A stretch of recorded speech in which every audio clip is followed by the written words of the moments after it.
র হরফ পড়ার বিবরণ। রা হরফটিকে আমরা ২ টি নিয়মে পড়তে পারি, যথা পুর এবং বারিক। ৫ টি অবস্থায় রাকে আমরা পুর তথা মোটা করে পড়তে হবে।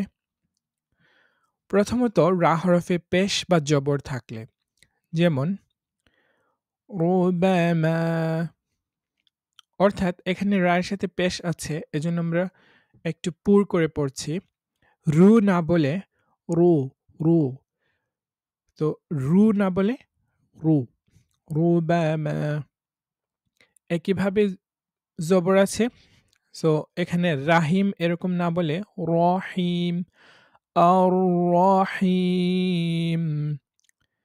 যদি এটা বারিক করে পড়তাম তাহলে এরকম শোনাতো রাহিম, রাহিম, কিন্তু পুর করে পড়ার কারণে র, র, আর রহিম। দ্বিতীয়ত রা হরফ সাকিন অবস্থায় তার পূর্বের হরফে জবর বা পেশ হলে, যেমন বাওরদান, তো এখানে রা সাকিন আছে এবং এর আগের হরফে জবর আছে। তো এখানে বার এরকম না বলে বাওর, বাওর, বাওর, বাওরদান। একইভাবে জোর না বলে জোর, জোর, জোরতুম। ৩ নম্বরে রয়েছে রা হরফ সাকিন অবস্থায় তার পূর্বের হরফে আরজি জের হলে। আরজি জের হচ্ছে, এটি জের নয়, বরং যখন সাকিন হরফকে মিলিয়ে পড়ার জন্য আসে বিশেষ ক্ষেত্রে। ইল্লা লিমান ইরতাদা। সাধারণত জেরের পরে রা যদি আসে বারিক হয়, পুর হয় না। তো এটা হচ্ছে ব্যতিক্রম ক্ষেত্রে। ইল্লা লিমান ইরতাদা। ৪ নম্বরে রয়েছে রা হরফ সাকিন অবস্থায় তার পূর্বের হরফে জের ও পরের হরফে মুস্তালিয়ার কোনো একটি হলে। তো হরফে মুস্তালিয়া হচ্ছে এই হরফগুলো সাদ, দাদ, ত, জ, গইন, খ, কফ।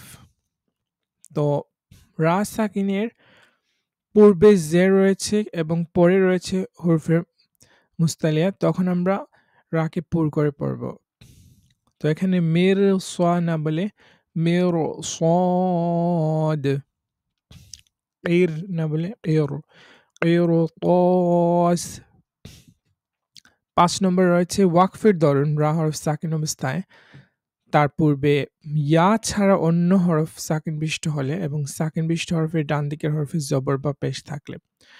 অর্থাৎ যখন আমরা থামি, ওয়াকফ করি, তখন রাটা যদি সাকিন হয়ে যায় এবং এর পূর্বে যদি ইয়া ব্যতীত অন্য কোনো হরফ, কারণ ইয়া থাকলে পুর হবে না, অন্য কোনো সাকিন বিশিষ্ট হরফ যদি থাকে যেটার সাথে জবর বা পেশ রয়েছে, জের হলে আবার হবে না, তখন আমরা, অর্থাৎ সাকিন বিশিষ্ট হরফের পূর্বে জবর বা পেশ রয়েছে। আচ্ছা, আমরা এই উদাহরণটা দেখি। যেমন এখানে রয়েছে লাফি খুসরো, তো এখানে থামার কারণে রাটা সাকিন হয়ে যাবে এবং এর পূর্বে রয়েছে একটি সাকিন হরফ সিন, এটা ইয়া নয়, এবং এর পূর্বে রয়েছে একটি পেশযুক্ত হরফ। তো দুটি শর্ত, এটি হচ্ছে ইয়া ছাড়া অন্য কোনো হরফের সাথে সাকিন এবং এর পূর্বের হরফে পেশ বা জবর থাকতে হবে, তখন আমরা পুর করে পড়ব। যেমন লাফি খুসরো, খুসরো, মিন কুল্লি আমরো, আমরো। এ পর্যায়ে আমরা দেখি রা হরফ ৪ অবস্থায় বারিক বা পাতলা করে কিভাবে পড়তে হয়। প্রথমত যদি রা হরফে জের থাকে, তখন আমরা রা বারিক করে পড়ি। যেমন আল ক্বারিআহ, তো এখানে রি, রি এভাবে বাংলা র যেভাবে সেটাই হচ্ছে বারিক। এখানে রি এরকম হবে না, রি, রি। আল ক্বারিআহ, করিব। দ্বিতীয়ত রা হরফে সাকিন অবস্থায় তার পূর্বের হরফে আসলি তথা মৌলিক জের হলে, যেমন ফাযাক্কির, তো এখানে রা সাকিন আছে এবং এর পূর্বের হরফে জের আছে, এটা সাধারণ জের। তো এক্ষেত্রে আমরা বারিক করে পড়ব। ফাউস বের, তো এখানে বিউর এরকম পুর না বলে আমাদেরকে বারিক বের, বের, কের এরকম পড়তে হবে। ফাউস বের, ফাযাক্কির। ৩ নম্বরে রয়েছে ওয়াকফ করার সময় রা হরফের ডানে ইয়া সাকিন হলে এবং ইয়া সাকিনের পূর্বের হরফে জবর হলে। তো এক্ষেত্রে আমরা রাকে পোর করব না। যেমন এখানে ইয়া সাকিন রয়েছে এবং এর পূর্বে জবর রয়েছে। তো এক্ষেত্রে আমরা রাকে বারিক করে পড়ব। যেমন সয়ির, খয়ির।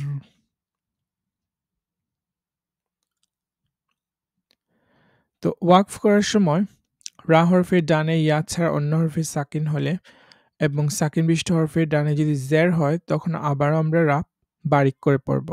যদি সেখানে জবর বা পেশ হতো আমরা পুর করে পড়তাম, কিন্তু জের হলে বারিক করে পড়তে হবে।